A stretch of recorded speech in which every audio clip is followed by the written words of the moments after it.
I dropped my needle. Please hold. I'm not sure what's what. Whew, it's been a while. Uh-oh. All right, you got it.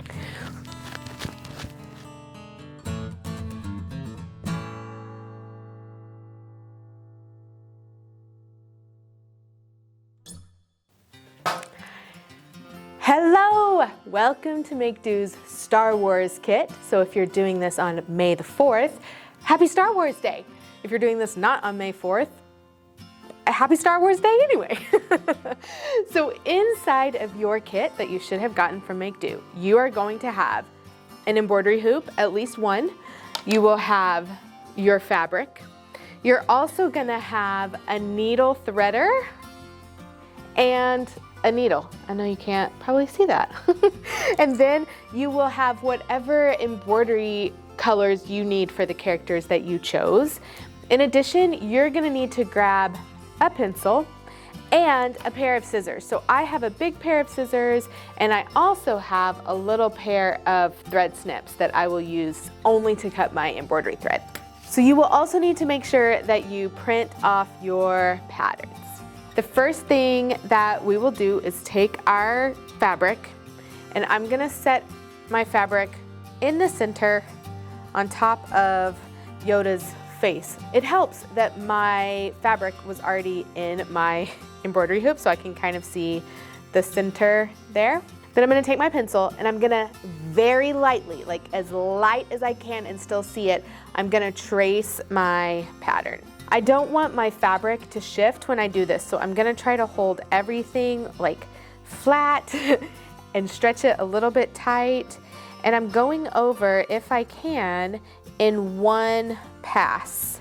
I'm trying not to sketch back and forth or push super hard. We want it to be light in case we need to erase anything, and because we don't want to risk the pencil lines showing through if we make a mistake while we are embroidering. You don't have to worry about getting it traced exactly, because when you embroider it, the stitches are going to take on a little bit of a life of their own anyway.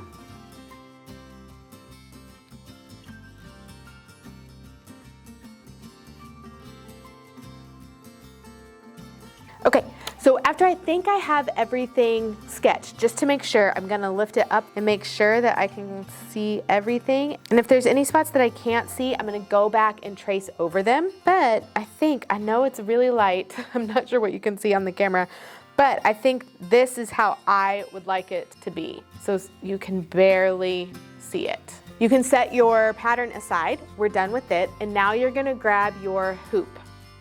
There is a screw on the top. I'm gonna loosen that screw, not all the way, just enough to pop my inside ring out. My inside ring is gonna go on the bottom, and then I'm gonna take my fabric and I'm gonna line it up on top.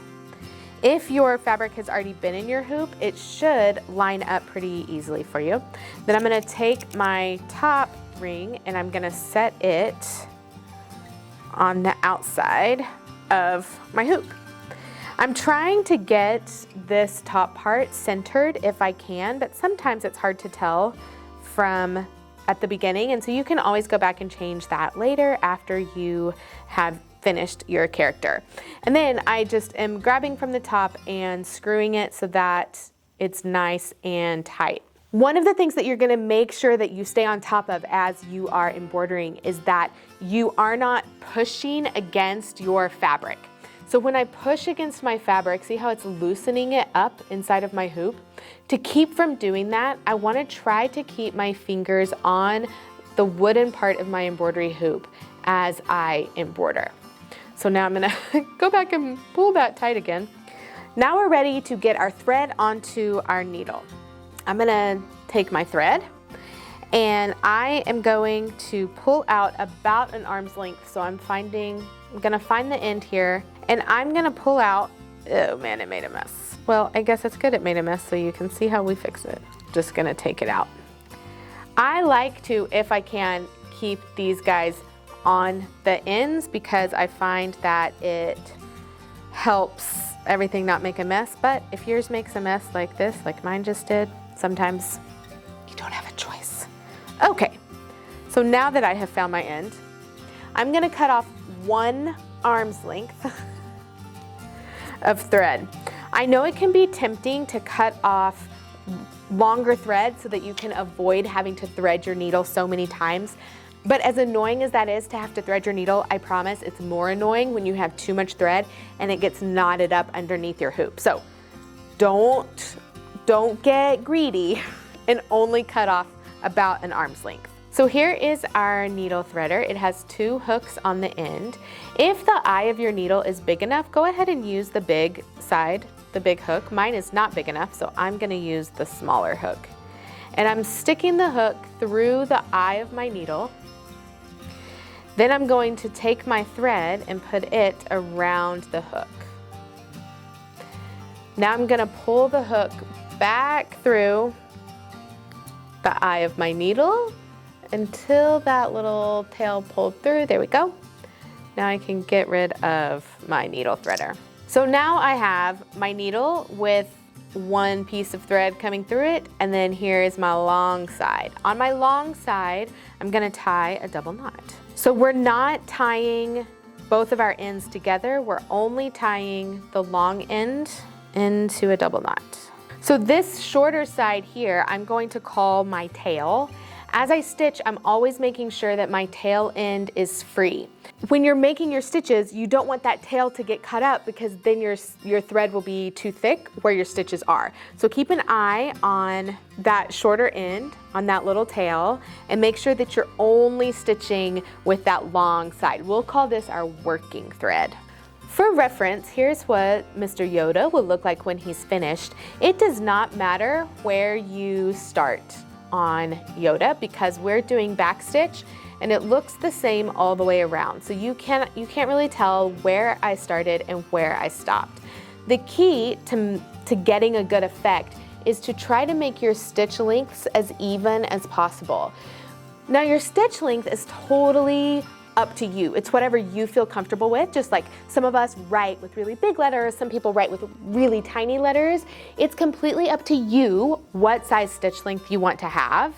You can see that mine are, I don't know, 1/2 centimeter wide. For reference, I took 2 little stitches down his coat right there, so you can see about how big mine are. So I'm just gonna start on the edge of Yoda's ear here to make it easy. I'm always starting from the back because we don't want any of those knots to be on the front.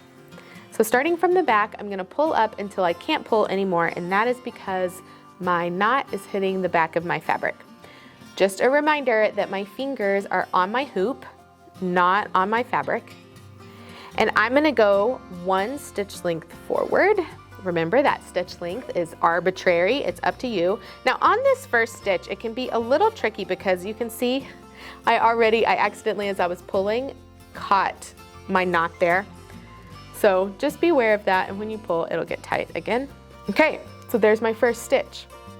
Now I'm gonna advance from the back 1 stitch length forward, pull up, and then now this is how backstitch gets its name. I'm gonna go back into where my previous stitch goes into the fabric. I'm going back in exactly the same spot. Just like that. I'm not pulling too tight, I'm pulling just tight enough to make sure that my threads are laying flat against my fabric. If I pull it too tight, then it's going to distort my fabric. It's gonna put little puckers in my fabric.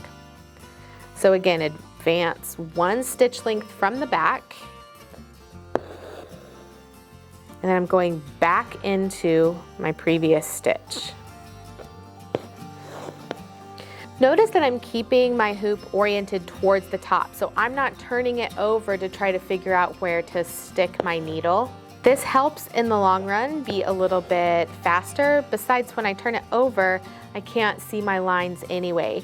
So it might take you a while, you might miss your line, but you will get better at being able to get your hand to be able to find that line even though you can't see it. So this is pretty much it. If you are doing this, then you have all you need to do the whole thing. I will talk you through a few tricks that you might need to know along the way. The first one is what to do when we get to a little corner, which we are about to get to now. One thing that I try to keep in mind is I don't want to have really even stitches and then have like a super big one or a super small stitch. So right now, if I were to finish this off in one stitch, it would end up being too big. So I'm gonna split it in half, even though it's gonna make these last two stitches a little bit smaller. And if I had been paying attention, I could have started splitting it even sooner. But it's gonna keep me from having like one super long stitch at the end. Okay, so when we hit our corner, really nothing changes. We're just gonna keep wrapping around. So I'm gonna come back down and then back up into that corner. This was more of a curve than a corner, but even around his ears, the process stays the same. You're just making a turn instead of on a straight line. It does not matter which direction you work backstitch. So I am working left to right because I'm right-handed, but if you are left-handed, it might be easier for you to work right to left. It's totally up to you. You can work top to bottom. I will just keep turning my hoop however I need to, depending on where I am in my piece. As I stitch, I'm pulling this gently just to keep everything nice and taut. Again, I don't want to over pull. I don't want to stretch or distort my fabric, but I also want to make sure that there's no wrinkles or puckers as I go. If you find yourself poking through with your fingers, try to get those fingers back on the wooden part of your hoop.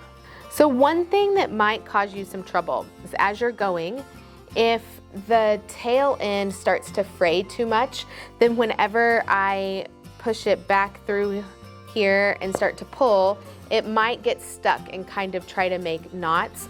So to avoid that, I'm just gonna cut a little bit off and give myself clean ends. I do that maybe even 2 or 3 times as I'm stitching.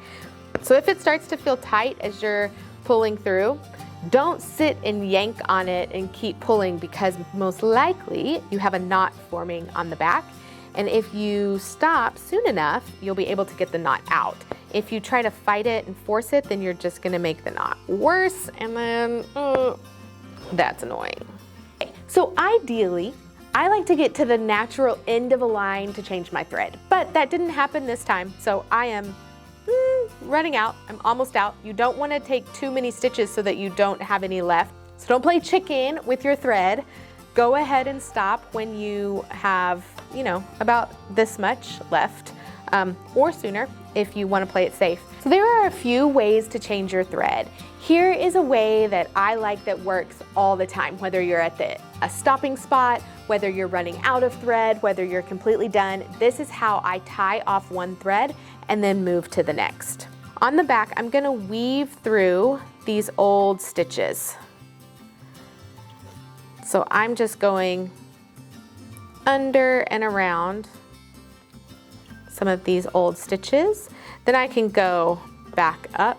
Then if I want to actually tie a knot, I'll leave a little loop and then I'll just stick my needle through that loop. And I do it twice, so it's like the equivalent of tying a double knot. And then when I pull it tight there, it has made a little knot. Now I can cut this off close to my knot. And then now I'm ready to get another arm's length of thread and pick up right where I left off. It can be hard to tell from your pattern what color goes exactly where. So if you need to look back at the reference photos that we have on the blog post, that might help. So you can see that I did just a couple of stitches of green on Yoda here, but from the pattern it would be hard to tell that. So if when you are looking at your pattern, everything looks a little muddled, you're confused, is that supposed to be Han Solo's shirt or is that his coat?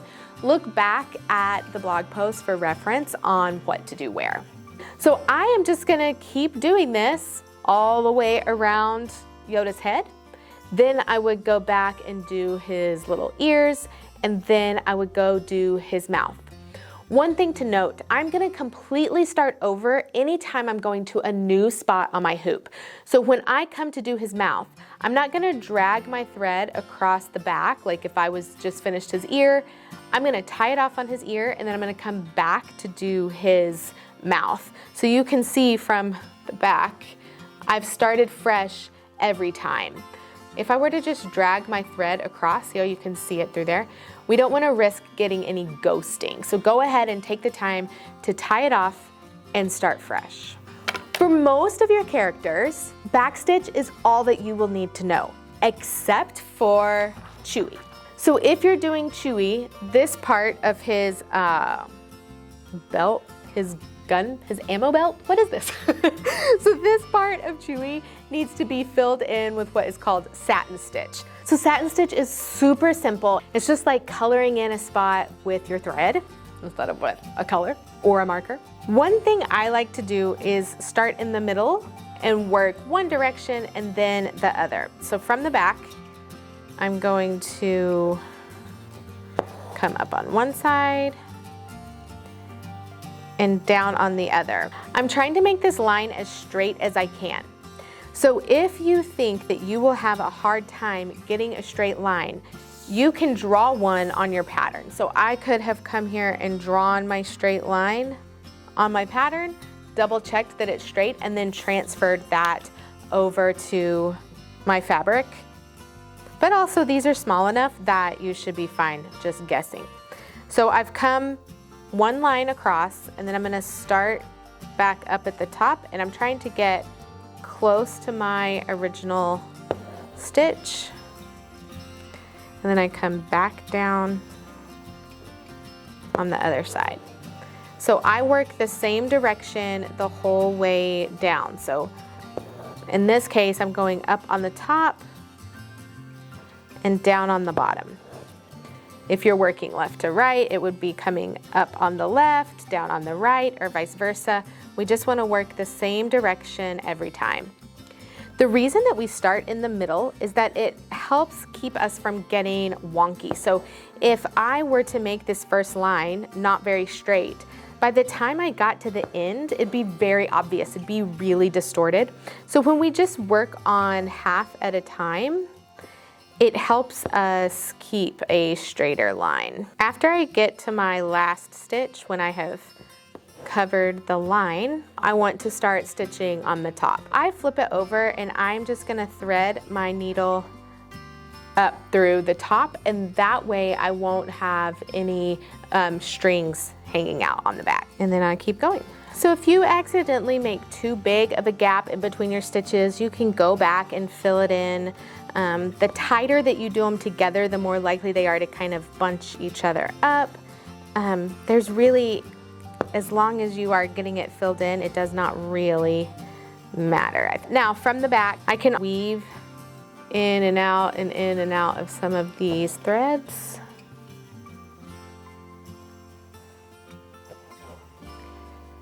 Just like that. And then I can tie it into a knot if I want to. Okay, and there's our satin stitch. You can see how my fabric looks a little distorted because it's not pulled tight, but as I kind of tighten everything back up, those folds will work themselves out. Okay, the last step is to finish your hoop. Now, you don't have to leave your character inside of your hoop. You can sew them into a pillow. You can frame them. You could put them on a quilt or add them to a jean jacket, whatever you want to do. But if you want to leave your character inside of your hoop, here's how I finish it. I'm gonna take my bigger pair of scissors and I'm gonna just cut off the excess fabric here. So I'm not worried about this being totally perfect. I'm just trying to cut off this bulk so that I am an inch or so away from the edge. Now I could cut it a lot closer and hot glue it down if I wanted to, but I might not want to leave it in the hoop forever, or I might want to reuse this hoop for something else. So finishing it like this lets this be as permanent or temporary as I need for it to be. I'm gonna take a clean section of thread, and I want actually a little more than an arm's length, so I'm gonna do like an arm's length and a half. And then I'm gonna thread my needle like we've been doing, tie a knot in the long end. So for everything else, we've been starting from the back of our hoop. On this, we're gonna start on the top. So you can see when I pull it through, my thread is coming out on the top part. So we're gonna do what's called a basting stitch, about an inch, maybe half an inch long. So I'm just running up and down, no backstitch. I'm not going backwards. So this might be what you would think of as a regular stitch. It can be called a basting stitch, a running stitch. What makes it basting is that we are taking these bigger stitch lengths. This part can be a little tedious. It takes a while to get all the way around. So if you want to take more than one stitch at a time, you can. So I just push my needle down, and then I'm going to pull it back up and then go back down and back up, and it's all scrunched on my needle, and then just pull it through once. That can help save a little bit of time. Now here is what makes this a little bit more magical. Here's where I started, and here's the end. If I were to stop here and pull it tight, then that's when you're gonna have to get a friend and be like, can you put your finger here and help hold it tight? So to avoid that, I'm gonna take one more stitch. I'm gonna end up making a littler stitch here because I'm so close to the end. But by taking one more stitch and coming back up on the other side of where I started, so I'm basically passing where I started, it's gonna help everything hold nice and tight when I flip it over to tie it. So I just cut all that extra off. I'm gonna flip it over, and I'm gonna pull tight. So right now it's loosening up. It doesn't feel like it's being magic yet, but when I make my first part of my knot and pull it tight, ta-da, it stays. And then I'll tie it one more time. Okay, and then cut it off. And then you're done. Well, let's look at this one. And then you're done. Okay, I hope you enjoyed that. These guys are really fun to make, so make them all. Give them to your friends. Have a Star Wars Day party and everybody make their favorite. And make sure you let us see what you make. Tag Make.Do Create on Instagram, hashtag Make.Do at home, so that we can see your Star Wars embroidery. And may the createful force be with you.